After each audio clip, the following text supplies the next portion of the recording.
Hey, so this is Michelle Hoskin, aka Little Miss WOWW, interviewing the beautiful Zeleka.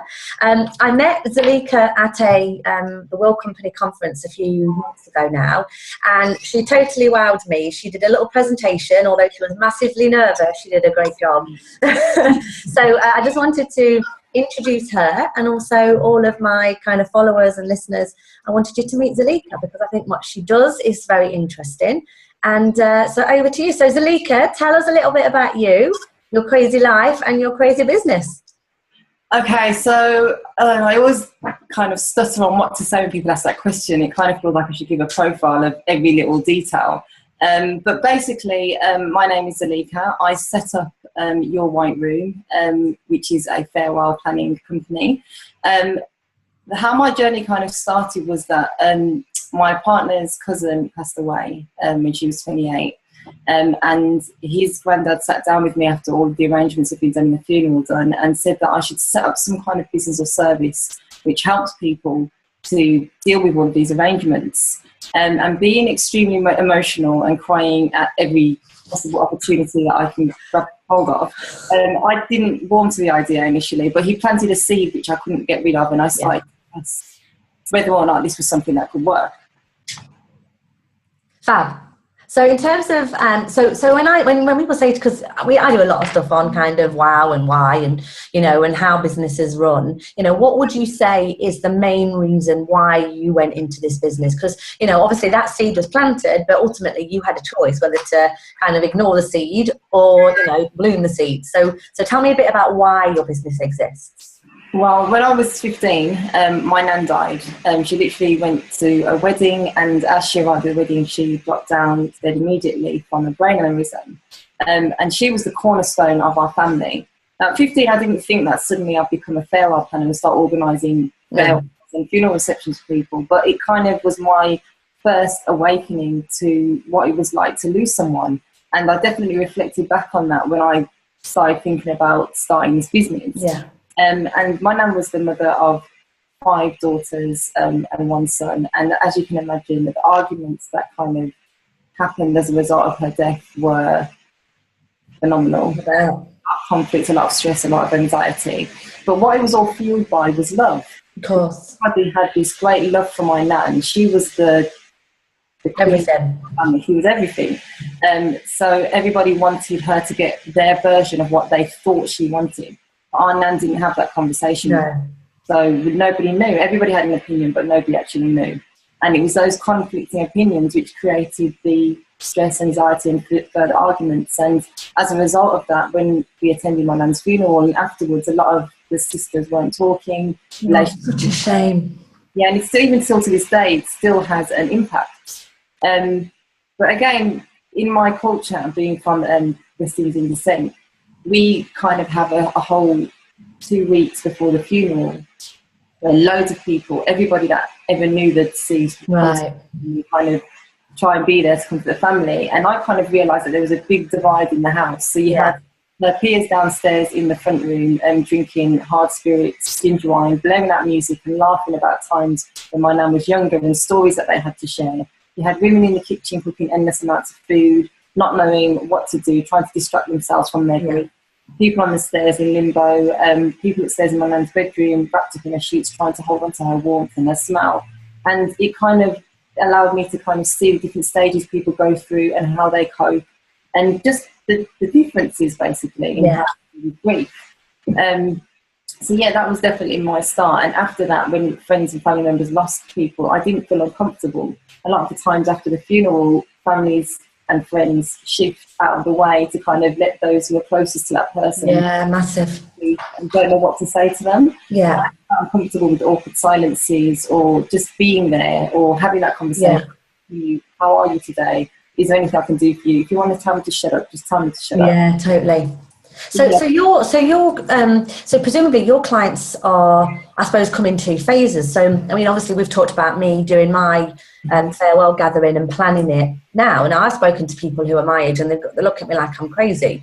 I get that a lot anyway, right? But it's interesting. It's like, actually, I want that to be in my control. Call me a control freak or not. Ultimately, I don't want you know, if I went at the age I am, people are going to be gutted. I mean, you know, the people are going to be grieving massively, hopefully. You know, but I think to have that control that I'm organising my own farewell gathering is a massive big deal for me, and I'm massively excited about doing it. Now, so one question: Did your grandma leave a granddad behind? No. So your clients. Yeah. So your clients are me as the person that you're doing it with now, then the people who are left behind. But it's interesting because one of the reasons I was so keen to do this interview was that, you know, my clients are financial advisors, and they're good financial advisors. You know, they are planning their lives with these clients when they're alive, and they'll talk about doing wills, and they'll probably have the funeral conversation, of course. But this is almost like a massive black hole that nobody's really filling. And I was massively, you know, wowed by you, other than we were nearly wearing the same dress. I mean, that obviously was a massive big deal. But, you know, but the whole thing that you've done, and being a female in this space, is quite a big deal as well. I mean, I'll be honest with you, I don't know any female funeral directors, and there aren't that many female financial advisors. So there's not that many people having these discussions. So all the likes of financial advisors, solicitors, you know, although, you know, will writers, are these individuals a good fit in terms of working together with you? Yeah, definitely. As I said to you previously, I met with a financial advisor recently and had a long 3-hour meeting. Yeah. It went on so long is because light bulbs was going off. I'm sure. Gosh, I'm sure. We know each other. And just gems of information that he gave me about trusts, being able to release money straight away so that families can get the funeral sorted without having to wait for probate. There's a lot of different advice that financial advisors can give to my clients, and that his clients can kind of gain from me with regards to, there are in excess of 43 decisions and choices that have to be made in the event of your death. How many?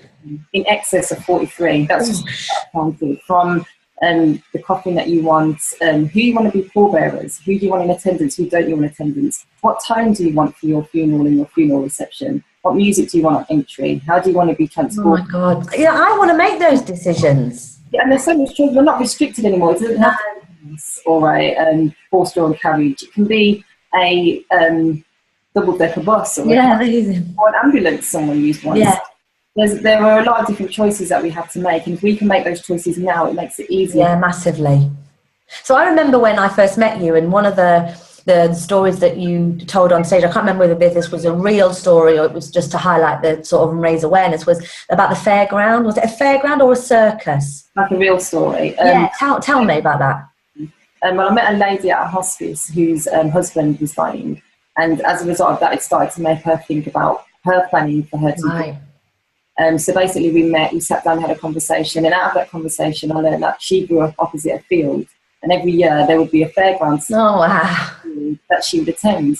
And even when she moved away, that's something that she did with her daughters. Every year they would attend a local fairground, and they would eat candy floss and go on all of the rides till they were sick, and it meant a lot to them. So I had the idea that, well, why don't you have, she wanted a traditional burial. Yeah. And she made all of those choices about how she wanted it. Yeah. But why don't you have a fairground funeral reception afterwards? Because the persons that she wanted this event to be for was her daughters. So everybody would attend at the fairground. Upon arrival, they would be given candy floss, and etched into the sticks would be a memory or a story. Oh, how fab. In that group. So they would go on the ride, there would be music which meant a lot to her, there would be large images of her laughing and happy, and it would set the tone for how she wanted them to remember her. Yeah. They would all come together with the sticks, hopefully with no candy floss left, and they would read out the trigger or the tag for the story that they had or the memory that they shared with her that her daughters may not have known about that much. Oh, I think it's fabulous. Absolutely amazing. You have events like that, that's quite creative, but you can have something which is beautifully simple. If you are a green-fingered granddad who loves to spend hours in the garden, then why not have an outdoor farewell? Yeah, totally. Like plant pots with swans in, and kind of just have loads of little touch points. So I think it's amazing. Every day they can think, oh yeah, granddad would have liked this. Yeah, totally. So it's kind of making sure that after the funeral service can be really emotionally draining. Yeah. Part of the funeral is either the coffin going up into the furnace or the coffin going down into the ground, and it's really emotionally draining. So the funeral reception is an opportunity to kind of remember your loved one as they lived, And the funeral itself can be personalised in so many different ways, and that's where we come in.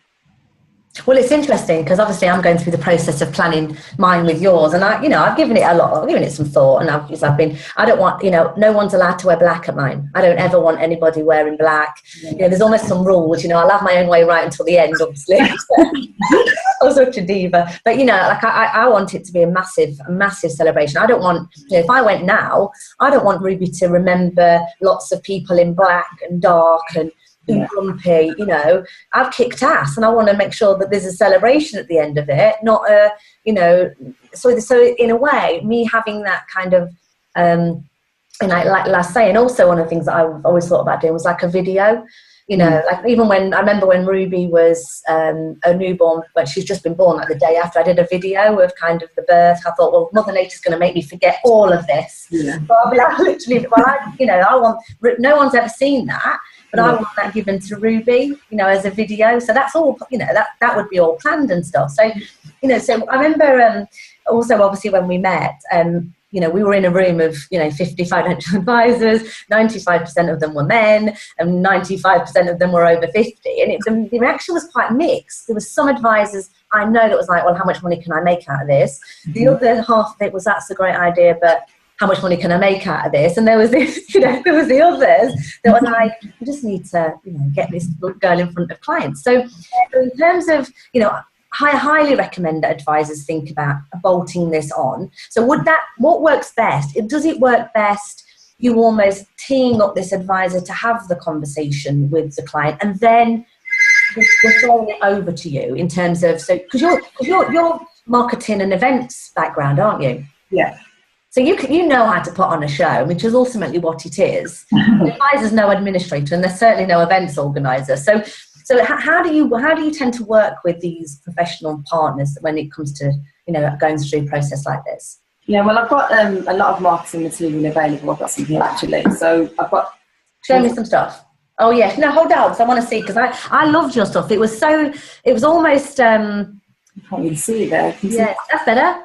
That's better. That's for the planning, and that's to promote the funeral receptions. And you'll find these available. Oh God. Certain funeral directors, IFAs, wills and probate sisters.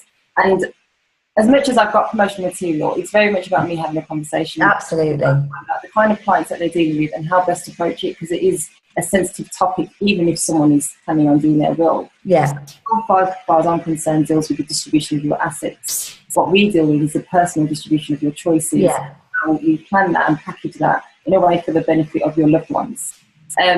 So it depends on where they're coming from. For an IFA, it's very much, they kind of look at, okay, how from a financial perspective do we work this in? The trust releases the money straight away.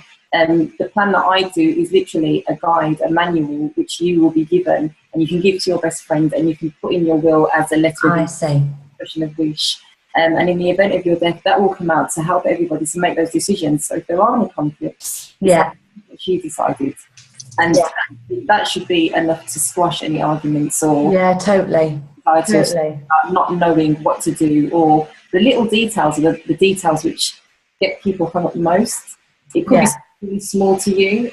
Things like, what do you want to be dressed in? Do you totally. Your body? And if they are viewing your body, who do you want? You might not want Ruby to see you in the coffin after you totally. But you might not mind your husband who wants to have that last chance to see you. He's not asked me yet, just so you know. Like, he's still my boyfriend. He hasn't asked me to marry him. No. I'm working on it, but I don't think it's going to work. But anyway, that's a story for when we've got Prosecco in our hands, right? And not at whatever time it is, 11:45. It's not after 1 o'clock yet. We can't drink. So one of the things that we'd spoken about previously, because for the record, everybody, we did this interview before, and we, like a total loser, didn't press the record button properly. So this is our second run. But it was interesting because Zeleka was talking to me about, how she thinks clients are wowed, by the service that she provides. And I kind of summarised it as there's one side of it where there's almost people who are just totally shielded from this whole process and just get to focus inwardly on themselves and how they feel. So, you mentioned about having conversations about death certificates and with funeral directors. So you take care of all of that, don't you?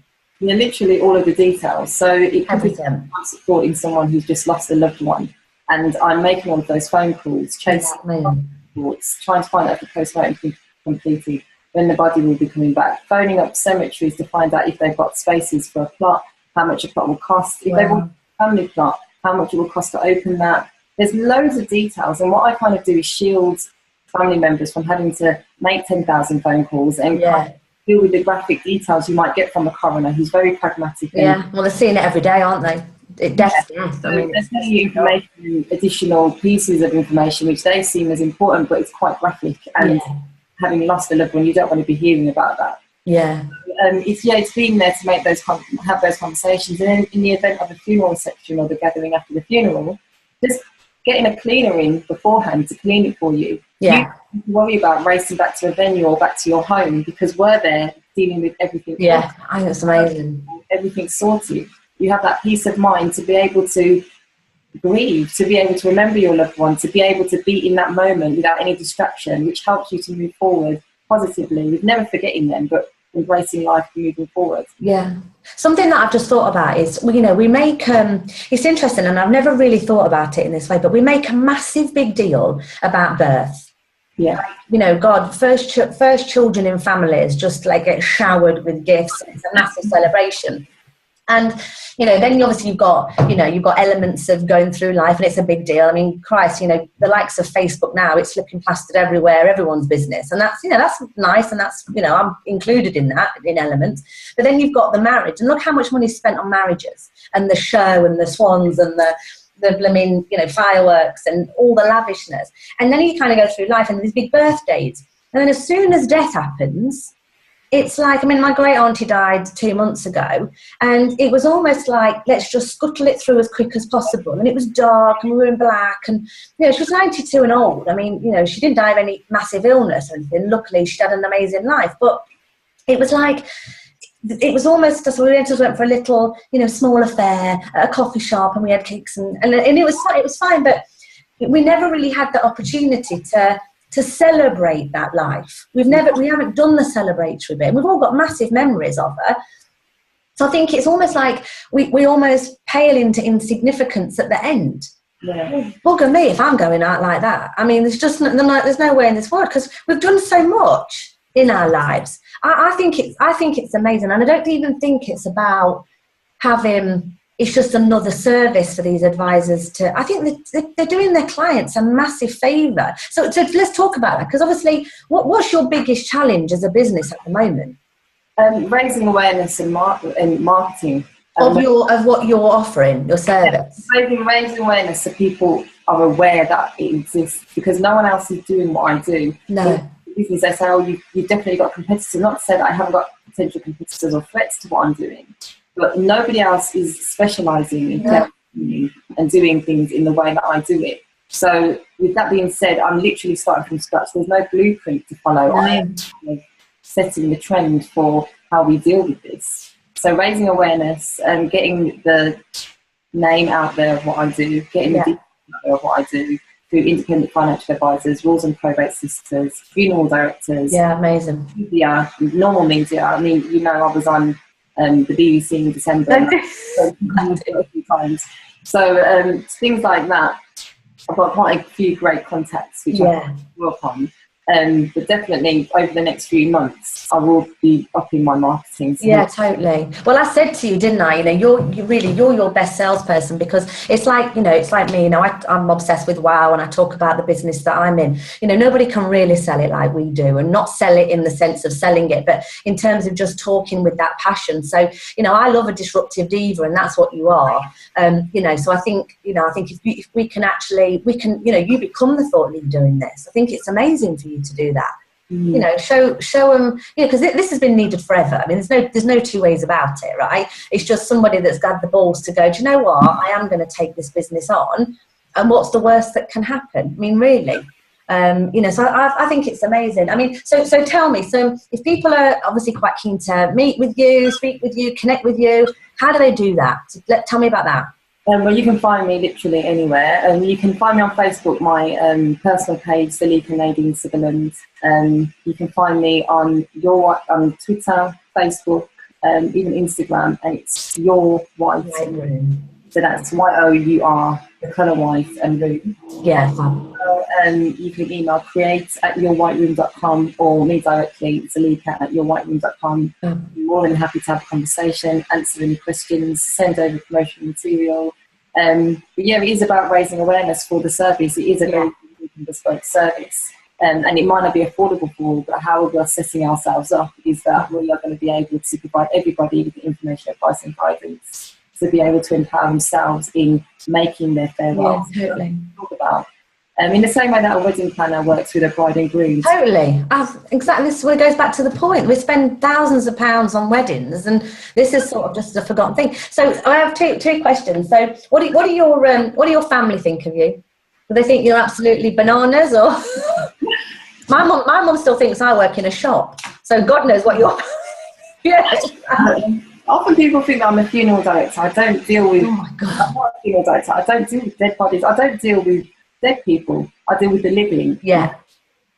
So whether you're living before you die and then you're living have the event, I deal with the living. But my family are very supportive. My mum's extremely supportive. I bet she's so proud of you. Very. But she's a mum, so she'll post and all the rest of it. But yeah, she can't do no wrong. And my partner, he's extremely supportive. Yeah.